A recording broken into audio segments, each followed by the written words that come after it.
नमस्कार साथियों, स्वागत है आपका अपने YouTube चैनल पर। साथियों, जैसा कि आपको पता है, हमने राजस्थानी भाषा साहित्य वाला जो टॉपिक है उसकी थ्योरी 2 वीडियो के माध्यम से डाल दी है। आज हम ऑब्जेक्टिव क्वेश्चन आपके बीच में लेकर आए हैं। 30 क्वेश्चन वेरी इंपॉर्टेंट क्वेश्चन है, इनमें आपका ये टॉपिक कम्प्लीटली हो जाएगा। हम इसको आपको यहाँ पे समझाने वाले हैं। राजस्थान की जो है भाषा एवं साहित्य, इस टॉपिक की हम बात करने वाले हैं। प्रीवियस जितने भी क्वेश्चन आए हुए हैं उनकी चर्चा करेंगे। तो साथियों, यहाँ पे आप देख सकते हैं पहला क्वेश्चन क्या कह रहा है। इस क्वेश्चन को आप अच्छे से समझना।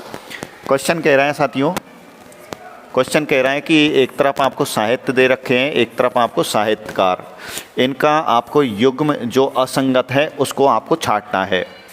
पहला ऑप्शन है राज प्रकाश क्या किशोरदास ने लिखी है, राजवल्लभ क्या महाराणा कुंभा ने लिखी है, अमर सार क्या पंडित जीवाधर ने लिखी है, पावू प्रकाश क्या आसिया मोड़ जी ने लिखी है। इनमें से आपको असंगत छांटना है।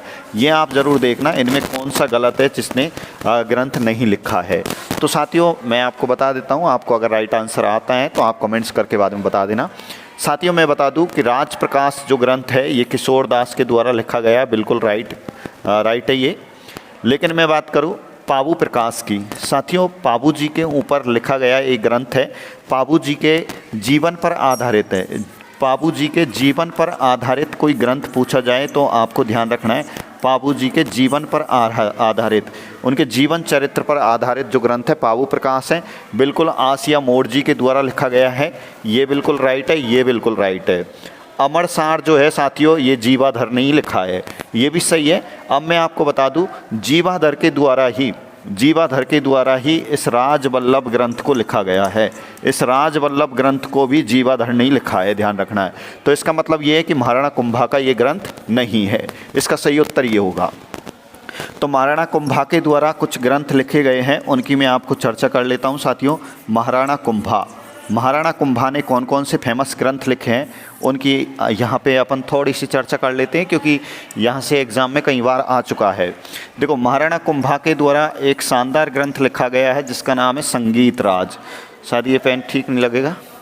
एक ग्रंथ लिखा गया है साथियों, संगीत राज। महाराणा कुंभा के द्वारा संगीत राज ये ग्रंथ लिखा गया है। साथियों, इस ग्रंथ के कुल टोटल 5 खंड है, ये भी आपको याद रखना है। इनका सबसे प्रिय जो ग्रंथ है उसका नाम है रसिक प्रिया।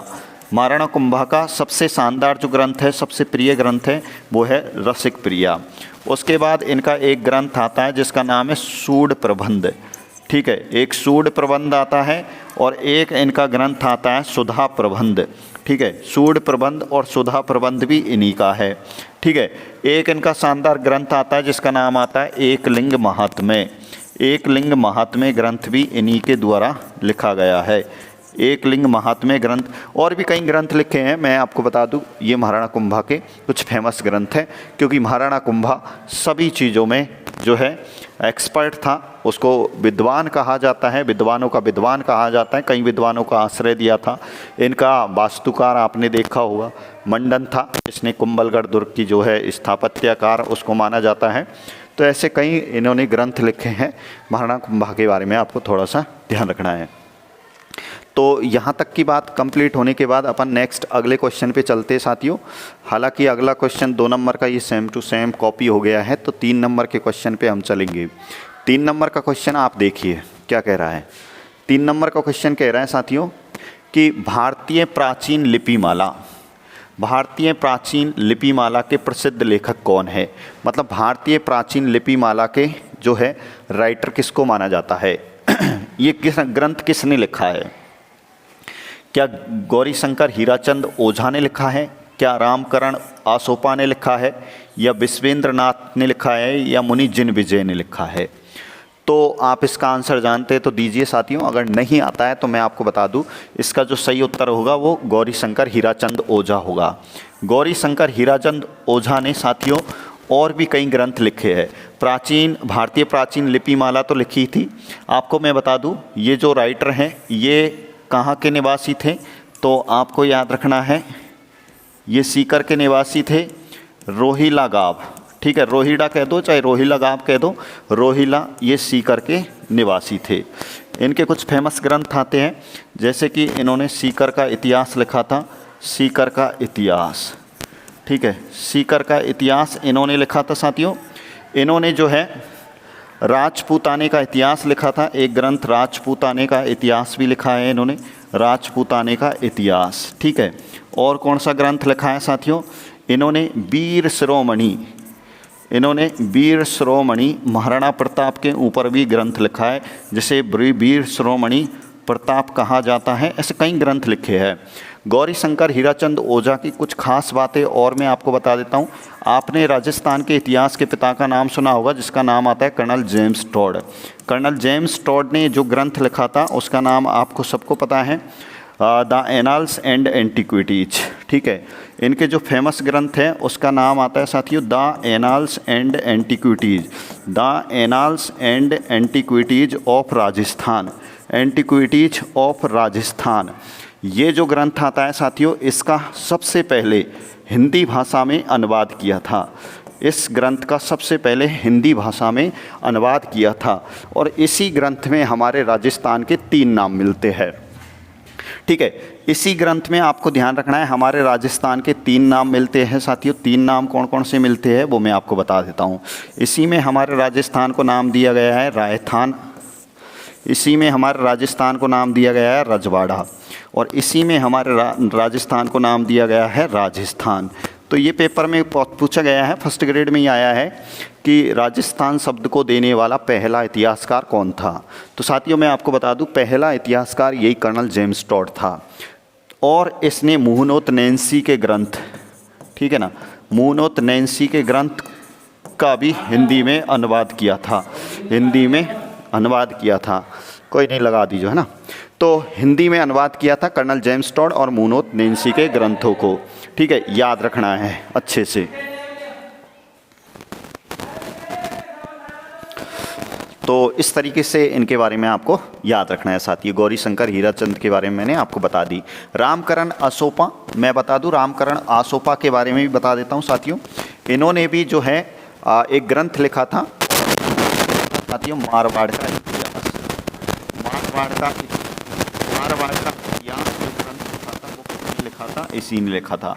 हालांकि इस जो है ये मारवाड़ से ही संबंधित रामकरण आसोपा, तो इनके द्वारा ये ग्रंथ लिखा गया था, ठीक है। उसके बाद कोई नहीं, ले जा। उसके बाद अगला जो फेमस ग्रंथ अगला जो शानदार क्वेश्चन आ रहा है, इसको भी आप देखिए साथियों।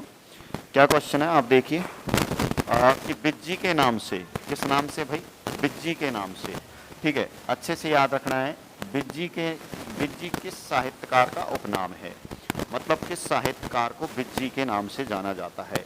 तो ऑप्शन आप देखिए साथियों। पहला ऑप्शन, क्या कन्हैयालाल सेठिया को कहा जाता है, क्या विजयतान देथा को कहा जाता है, या दुर्सा आडा को, या कर्नल जेम्स टॉड को। तो आप हमें कमेंट्स करके बताइए कि इसका सही उत्तर क्या होगा। तो मैं आपको बता देता हूं साथियों, इसका जो सही आंसर होगा वो कर्नल जेम्स टॉड बिल्कुल नहीं होगा, दुर्सा आडा बिल्कुल नहीं होगा, कन्हैयालाल सेठिया बिल्कुल नहीं होगा, विजयदान देथा, इसको ही बिज्जी के नाम से जाना जाता है। और इसे और कौन से उपनाम से जाना जाता है वो भी मैं आपको बता देता हूँ साथियों। विजयदान देथा को 2 नामों से जाना जाता है। एक तो इसको अपभ्रंश भाषा में, मतलब इसके बिगड़े हुए रूप में बिज्जी कहा जाता है, और एक इनको राजस्थान का शेक्सपियर कहा जाता है, ठीक है, राजस्थान का शेक्सपियर भी कहा जाता है, ठीक है। ये भी आपको याद रखना है। विजयदान देथा के बारे में थोड़ा सा और बता देता हूँ। ये कहाँ का निवासी था, इससे संबंधित आरएएस में भी क्वेश्चन आया है, तो इनका आपको निवास स्थान भी याद रखना है। तो ये बोरुंदा का था, और बोरुंदा आता है साथियों जोधपुर में। अब आपको ये भी पता होगा कि बोरुंदा जोधपुर में एक संस्थान भी है। यहाँ पर कौन सी संस्थान है, तो मैं आपको बता दूं, यहाँ पर जो संस्थान आती है वो आती है रूपायन शोध संस्थान। रूपायन शोध संस्थान आती है प्यारे बच्चों, और रूपायन शोध संस्थान, ठीक है, रूपायन शोध संस्थान के ये थोड़े से क्या रहे थे, सह संस्थापक रहे थे। शोध संस्थान के ये क्या रहे थे, सह संस्थापक रहे थे, सह संस्थापक रहे। अच्छा, तो फिर संस्थापक कौन रहे थे, 1960 में इन्होंने स्थापना करी थी। इसके ये सह संस्थापक रहे थे कौन, विजयदान देथा। तो आपको याद रखना है संस्थापक कौन थे, तो संस्थापक जो थे उनका नाम आता है साथियों कोमल कोठारी। क्या नाम आता है बताओ? कोमल कोठारी आता है। ये आपको ध्यान रखना है। अब विजयदान देथा के फेमस ग्रंथ का नाम आपको याद रखना है। इनका जो प्रसिद्ध ग्रंथ है उसका नाम आता है साथियों बातारी फुलवारी। क्या नाम आता है बताओ? बातारी फुलवारी। बातारी फुलवारी इज़ वेरी इम्पोर्टेंट। साथियों जब ये बातारी फुलवारी को ये ग्रंथ लिखा गया था तो इसमें टोटल 10 खंड थे, लेकिन वर्तमान खंडों की संख्या भी पूछी गई है। इसके वर्तमान जो खंड है वो भी पूछे गए हैं। तो इसमें कुल टोटल कितने खंड है? 14 खंड है। तो इस तरीके से आपको विजयदान देथा के बारे में थोड़ा सा ध्यान रखना है। उसके बाद थोड़ा सा मैं दुर्सा आडा के बारे में भी बता देता हूँ साथियों। दुर्सा आडा ये अकबर का दरबारी कवि था। किसका दरबारी कवि था? अकबर का दरबारी कवि था। अकबर का दरबारी कवि था। इसके लिखे गए ग्रंथ भी एग्ज़ाम में आ चुके हैं। इसके जो ग्रंथ थे उनको मैं आपको बता देता हूँ। इसका एक जो ग्रंथ आता है वो आता है साथियों विरुद्ध छिहत्तरी। क्या नाम आता है बताओ? विरुद्ध छिहत्तरी आता है। विरुद्ध छिहत्तरी आता है। एक जो आता है वो आता है साथियों करतार बावनी। क्या नाम आता है बताओ? करतार बावनी आता है, बावनी। ठीक है। और एक जो है एक आता है बीरम दे सोनगरा। बीरम दे सोनगरा रीबात। ठीक है। इस तरीके के ये ग्रंथ आते हैं साथियों। दुर्सा आडा के बारे में आपको ध्यान रखना है। जब महाराणा प्रताप की मृत्यु हुई थी, ठीक है, 1597 में, 19 जनवरी 1597 में, तो सबसे पहले दुर्सा आडाई वो पहला व्यक्ति था जिसने महाराणा प्रताप की मृत्यु की सूचना अकबर को पहुंचाई थी। तो ये क्वेश्चन भी आपको ध्यान रखना है। उसके बाद कर्नल जेम्स टॉड को आप अच्छे से जानते हैं। कर्नल जेम्स टॉड जो कि राजस्थान के इतिहास के पिता के नाम से जाने जाते हैं, घोड़े वाले बाबा कहलाते हैं। ठीक है। राजस्थान में इन्होंने 5 साल तक पॉलिटिकल एजेंट के रूप में काम किया था। स्कॉटलैंड के निवासी थे और इन्होंने हमारे राजस्थान के इतिहास के ऊपर एक ग्रंथ लिखा जिसका नाम आपको मैं बता चुका हूँ, the annals and antiquities of Rajasthan. Kanhaiyalal Sethia के बारे में आप जरूर जानते होंगे। कन्हैयालाल सेठिया ने भी कई ग्रंथ लिखे हैं जिनमें मीजर है, लीलटास है, धरती धोरारी इनका फेमस गीत है। ठीक है। शबद है। ऐसे कई ग्रंथों के जो रचयिता थे वो कन्हैयालाल सेठिया थे। लेकिन इनका और भी शानदार एक ग्रंथ आता है। इस डायग्राम को आप देख लीजिए, सारी चीज़ों को आप देख लीजिए। कन्हैयालाल सेठिया का जो सबसे शानदार ग्रंथ आता है, प्रसिद्ध जो ग्रंथ आता है वो आता है पाथल एंड पीथल। पाथल एंड पीथल। साथियों पाथल और पीथल ये ग्रंथ आता है, एग्ज़ाम में पूछा जाता है। अब इसने पाथल किसको कहा है और पीथल किसको कहा है? साथियों पाथल तो कहा है महाराणा प्रताप को, महाराणा प्रताप को, और पीथल कहा है इसने पृथ्वीराज राठौड़ को, पृथ्वीराज राठौड़ को। तो इस तरीके से भी सवाल बन चुका है, याद रखना है। इस क्वेश्चन को अपन ने बढ़िया से ऑपरेशन कर लिया है। अगले नेक्स्ट क्वेश्चन की ओर चलते हैं। अगला जो फेमस क्वेश्चन आ गया है साथियों, ये भी पूछा जाता है। क्या कह रहा है? ढोला मारूरा दोहा। ढोला मारूरा दोहा। ढोला मारूरा दोहा ये इसके रचयिता कौन है? क्या बीठू सूजा है, क्या आसानंद जी हैं, या कवि कल्लोल है, या फिर नरपति नालय है? आप हमें इसका आंसर दीजिए। तो मैं आपको बता दूं इसका सही आंसर होगा साथियों कवि कल्लोल। नरपति नालय, नरपति नालय के द्वारा जो ग्रंथ लिखा गया है उसका नाम आपको मैं बता दूं बीसल देव रासो है। कौन सा ग्रंथ है बताओ? बीसल देव रासो इन्होंने लिखा है, याद रखना है। ठीक है। उसके बाद नेक्स्ट क्वेश्चन की ओर चलते हैं साथियों। अगला जो 6 नंबर का क्वेश्चन है वो क्या कह रहा है? ठीक है। 6 नंबर का क्वेश्चन आ चुका है, आप देखिए इसे। 6 नंबर के क्वेश्चन को अच्छे से पढ़िए। देखिए क्वेश्चन, बृहद कथा कोश का लेखक कौन है? ठीक है। बृहद कथा कोश का लेखक कौन था? क्या मूनो त्रेंसी था? बिल्कुल नहीं था। क्या राजशेखर था, या महाकवि माघ था, या हरिसेन था? साथियों मैं आपको बता दूं Rajashekhar. Rajashekhar is very important. ये राजशेखर का उल्लेख जो आता है वो पृथ्यार वंश में आता है। महीपाल और महेंद्रपाल के समय ये हुआ था फेमस। ठीक है। और इन्होंने कई ग्रंथ लिखे थे और इनके बारे में मैं आपको बाद में बताऊंगा। हालांकि बाल रामायण, हरिवंश, है ना, काव्य मीमांसा, है ना, ऐसे कई ग्रंथ लिखे थे। कपूर मंजरी इन्हीं का ग्रंथ है, ऐसे लिखे थे। ठीक है, आप तो इसका एक फेमस ग्रंथ याद रख लेना, कपूर मंजरी। कपूर मंजरी भी इन्हीं का है। बाल रामायण भी आपसे पूछा जाए तो इन्हीं का है, रामायण इन्हीं का ग्रंथ है। ठीक है, महाकवि माघ, ये साथियों ये भीनमाल के हुए थे। भीनमाल अच्छे क्वेश्चन इन पर पूछा गया है। भीनमाल जालौर के थे ये, और इन्होंने एक ग्रंथ लिखा था जो कई बार आ चुका है, शिशुपाल बधम। शिशुपाल बधम ये ग्रंथ पूछा गया है, शिशुपाल बधम ये पूछा गया है। और इसका सही उत्तर जो होगा वो हरिसेन होगा। मोनोत्नेंसी ने सबसे प्राचीन ख्यात लिखी थी। कौन सी ख्यात लिखी थी? तो मोनोत्नेंसी के बारे में भी मैं आपको थोड़ा सा यहाँ पे बता देता हूँ। मोनोत्नेंसी के बारे में कई बार सवाल आते हैं। ठीक है साथियों, तो मोनोत्नेंसी ने 2 शानदार ग्रंथ लिखे थे, जिनमें एक तो आता है नैनसीरी ख्यात। एक जो ग्रंथ आता है वो आता है नैनसीरी ख्यात। नैनसीरी ख्यात ग्रंथ लिखा था इन्होंने, और ये सबसे प्राचीन ख्यात है। हमारे राजस्थान की सबसे प्राचीन ख्यात अगर आपसे पूछा जाए तो नैनसीरी ख्यात है। ठीक है, वही मैं दुर्सा आडा की बात करूं तो दुर्सा आडा इस ग्रंथ के बारे में ठीक है, इस ग्रंथ के बारे में ज़्यादा आप कुछ नहीं कहेंगे। हालांकि मोनोत्नेंसी के बारे में बात करेंगे, दुर्सा आडा के बारे में छोड़िए। दुर्सा आडा के बारे में अपन वहाँ बात करेंगे पृथ्वीराज राठौड़ में। ठीक है, नैनसीरी ख्यात सबसे प्राचीनतम ख्यात है। ठीक है, दूसरी इन्होंने जो लिखी थी उसका नाम आता है साथियों मारवाड़ परगनारी विगत। मारवाड़ परगनारी विगत इस ग्रंथ को लिखा था। इस मारवाड़ी परगना ग्रंथ को साथियों राजस्थान का गजेटियर कहा जाता है।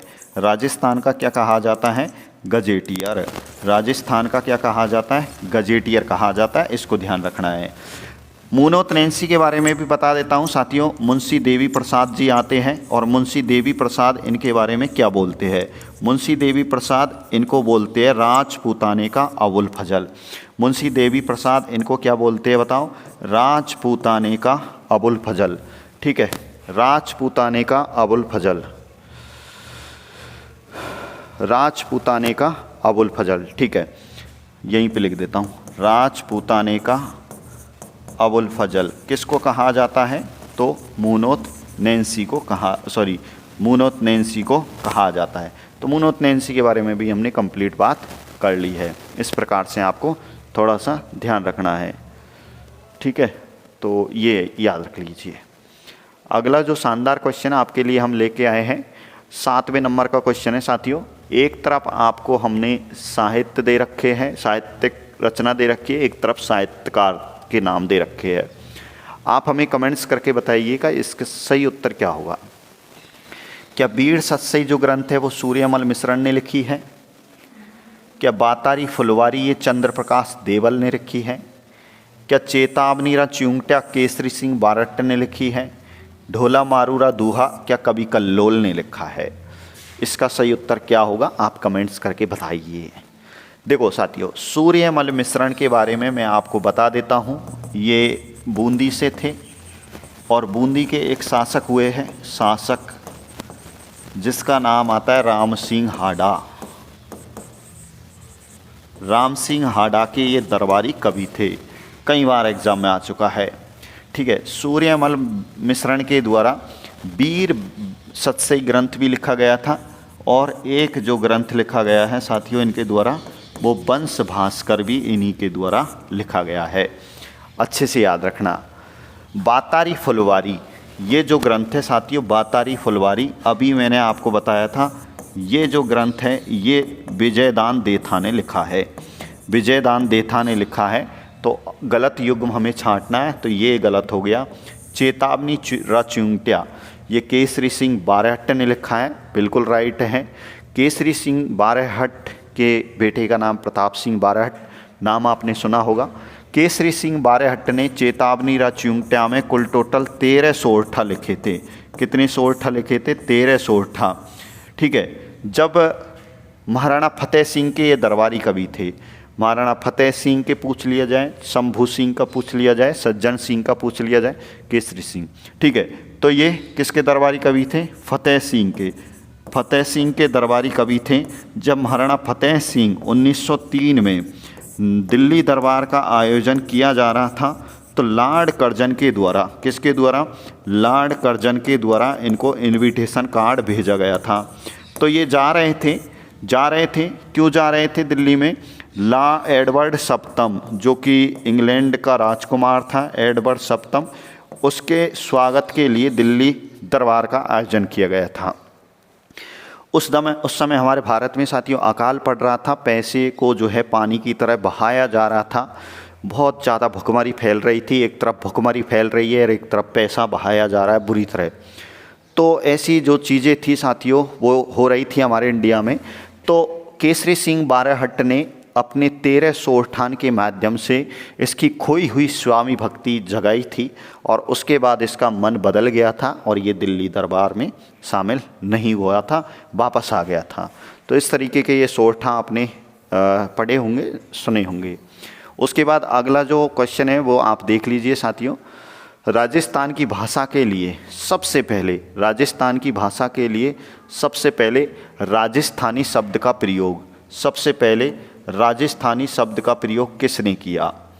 क्या कवि कुशललाभ ने किया, क्या एलपी टेसीटोरी ने किया, या गौरीशंकर हीराचंद ओझा ने किया, या जॉर्ज अब्राहम ग्रियर्सन ने किया था? तो मैं आपको बता दूं साथियों, कवि कुशललाभ की तो अपन आगे बात कर लेंगे, गौरीशंकर हीराचंद ओझा की बात कर चुके हैं। एलपी टेसीटोरी की भी मैं आपको बात बता देता हूँ। एलपी टेसीटोरी इटली के निवासी थे, ठीक है। इनको काम दिया था बीकानेर के महाराजा गंगा सिंह ने। ये बीकानेर के महाराजा गंगा सिंह के दरबार में गए थे और बीकानेर के महाराजा गंगा सिंह ने इनको चारण साहित्य, कौन सा साहित्य? चारण साहित्य संग्रह करने का काम दिया था, संग्रह करने और सर्वेक्षण का कार्य दिया था, ठीक है। इन्होंने हमारे राजस्थानी भाषा के बारे में एक लाइन बोली थी कि भैया राजस्थानी भाषा की जो उत्पत्ति हुई है वो सौरसेनी अपभ्रंश से हुई है। सौरसेनी अपभ्रंश से बताई थी इन्होंने, सौरसेनी अपभ्रंश को बताया था, ठीक है, ये ध्यान रखना है। जॉर्ज अब्राहम ग्रियर्सन ये पहले व्यक्ति थे साथियों जिन्होंने हमारी राजस्थानी भाषा के लिए राजस्थानी शब्द का प्रयोग किया, ठीक है। और ये भी एग्ज़ाम में पूछा जा चुका है, कब किया था? तो इन्होंने किया था 1912 में, ठीक है। अब आपको अच्छे से याद रखना है, इन्होंने हमारी राजस्थानी भाषा का वैज्ञानिक वर्गीकरण भी किया था, वैज्ञानिक वर्गीकरण किया था। और वैज्ञानिक वर्गीकरण कर कितने भागों में बांटा था? टोटल 5 भागों में बांटा था। 5 भाग मैंने क्लास में अच्छे से समझा रखे हैं साथियों, हमारी क्लास को ज़रूर देखें। और आप चाहते हैं कि हमारे पढ़ाए हुए हैंड रिटन नोट्स आपको मिले तो आपको हमने ये सारी चीज़ों के लिए, हालांकि इसका जो उत्तर है वो मैं आपको बता दूं, ये है। आपको मैं बता दूं साथियों, हमारी जो ऐप है डाउनलोड करें BS चौरवाल GK के नाम से, और ये मोबाइल नंबर है, इन पे व्हाट्सअप कर सकते हैं। आप ऐप पे जाएंगे तो आपको हमारे राजस्थान से संबंधित या फिर first grade, second grade, REET से संबंधित यानी सारे नोट्स आपको कंप्लीट मिल जाएंगे। तो वहाँ पे भी आप ज़रूर ज्वाइन हो, और डिस्क्रिप्शन में टेलीग्राम की लिंक है, उसको ज़रूर ज्वाइन करें, ठीक है। तो इस तरीके से आइए 90 नंबर का क्वेश्चन है साथियों, ये भी बड़ा इम्पोर्टेंट क्वेश्चन है। क्या कह रहा है देख लेते हैं एक बार। पूर्वी राजस्थान का साहित्य रूप क्या कहलाता है? पूर्वी राजस्थान का साहित्य रूप क्या कहलाता है? क्या डिंगल कहलाता है, क्या पिंगल कहलाता है, या चंपू कहलाता है, या महाजनी कहलाता है? तो आप हमें पूर्वी राजस्थान के बारे में बताइए। तो देखो साथियों, अगर मैं बात करूं राजस्थानी भाषा की, अगर मैं बात करूं राजस्थानी भाषा की, तो राजस्थानी भाषा की 2 शैलियाँ हैं। राजस्थानी भाषा की 2 शैलियाँ हैं। राजस्थानी भाषा की कितनी शैलियाँ हैं बताओ? 2 शैलियाँ हैं। 2 कौन कौन सी शैली है? एक तो है साथियों डिंगल, एक तो कौन सी है बताओ? डिंगल है। और एक जो शैली है साथियों वो है पिंगल शैली। कौन सी शैली है बताओ? पिंगल शैली। डिंगल साथियों ये चलती है पश्चिमी राजस्थान में। कौन से राजस्थान में? पश्चिमी राजस्थान में। और पैसे पिंगल और पैसे ही पूर्वी, ये चलती है पश्चिमी राजस्थान में, नहीं पूर्वी राजस्थान में, ठीक है। अब ध्यान रखना है, ये जो डिंगल शैली है इसको काम में लिया जाता है चारणों के द्वारा। चारणों की ये साहित्यिक शैली है और ये जो है साथियों भाटों की साहित्यिक शैली है। तो आप इसका उत्तर आप निकाल सकते हैं आराम से। इसका सही उत्तर पिंगल होगा। चंपू क्या है? चंपू साथियों गद्य और पद्य का मिश्रित रूप है। गद्य और पद्य के मिश्रित रूप को क्या कहा जाता है? चंपू। महाजनी के बारे में आपको याद रखना है, ये राजस्थानी भाषा की लिपि है। राजस्थानी भाषा की आपसे पूछी जाए साथियों लिपि, राजस्थानी भाषा की आपसे पूछी जाए लिपि, तो लिपि महाजनी या इसको और क्या कह सकते हैं? मूडिया। याद रखना है, ये भी पेपर में आ चुका है कि राजस्थानी भाषा की लिपि कौन सी है, महाजनी या मूडिया। मैंने आपको बता दिया था कि इस महाजनी लिपि के जो जनक हैं वो कौन है, ये भी मैंने आपको बताया था। इसके जो जनक माने जाते हैं वो माने जाते हैं टोडरमल। कौन माने जाते हैं बताओ? टोडरमल। ठीक है, याद रह जाएगा, बहुत अच्छी बात है। अगला क्वेश्चन हम देखते हैं 10वें नंबर का, लास्ट एंड फाइनल 10वें नंबर का क्वेश्चन क्या कह रहा है। आज के क्लास का ये 10वां क्वेश्चन लास्ट होगा। देखिए भाई, लालदास जी एवं चरणदासी संप्रदायों का साहित्य किस भाषा में रचा गया है?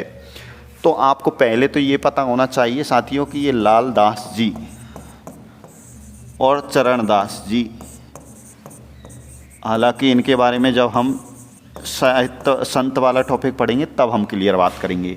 ये दोनों के दोनों जो है साथियों मेवात क्षेत्र अलवर भरतपुर के प्रसिद्ध लोक देवता हुए हैं। और अलवर भरतपुर के मेवात क्षेत्र में जो भाषा बोली जाती है, अलवर भरतपुर डींग, इस क्षेत्र में जो भाषा बोली जाती है उसको कहते हैं मेवाती भाषा। कौन सी भाषा बोलते हैं साथियों? मेवाती भाषा बोलते हैं। ठीक है, मेवाती भाषा। तो आपको याद रखना है, इनके द्वारा लालदास जी और चरणदास जी के द्वारा जो भी ग्रंथ लिखे गए हैं वो मेवाती भाषा में ही लिखे गए हैं। उसके बाद चरणदास जी की 2 महिला शिष्या भी थी, जिनमें एक तो था सहजोबाई, एक का नाम तो क्या आता है बताओ? सहजोबाई, और एक का नाम आता है दयाबाई। तो इनके द्वारा भी जो भी ग्रंथ लिखे गए थे, जैसे सहजोबाई के द्वारा सहज प्रकाश, दयाबाई के द्वारा दया प्रकाश, इन ग्रंथों की भी भाषा कौन सी है? मेवाती है। तो इसका सही उत्तर कौन सा हो जाएगा बताओ? मेवाती हो जाएगा। मारवाड़ी के बारे में मैं आपको बता देता हूँ, इसे राजस्थान की प्रधान बोली कहा जाता है। राजस्थान की प्रधान बोली आपसे पूछा जाए तो मारवाड़ी है। राजस्थान की साहित्यिक भाषा पूछी जाए तो आपको मारवाड़ी बता देना है। साहित्यिक भाषा पूछी जाए तो मारवाड़ी बता देना है।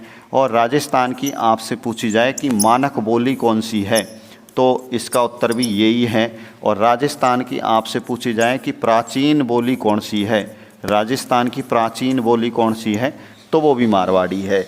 और इस मारवाड़ी का सबसे पहले उल्लेख, मारवाड़ी भाषा का सबसे पहले उल्लेख जो मिलता है वो कुबलय माला ग्रंथ में मिलता है। कुबलय माला ग्रंथ में मिलता है।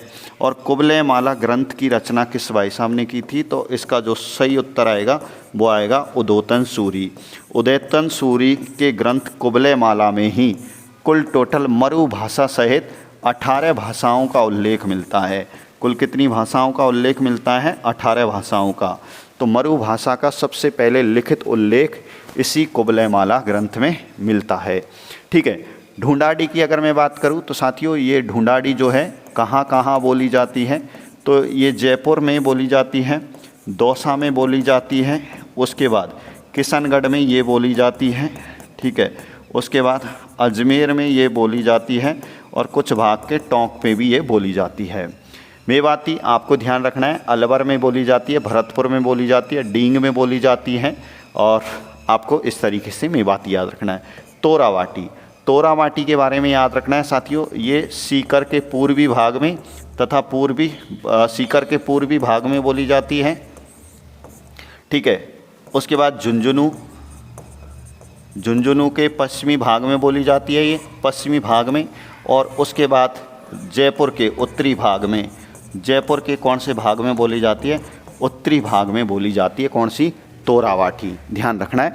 तो इस तरीके से मैंने आपको आज ये 10 क्वेश्चन बताए हैं साथियों। 10 क्वेश्चन आपको कैसे लगे आप हमें ज़रूर कमेंट्स करके बताएं।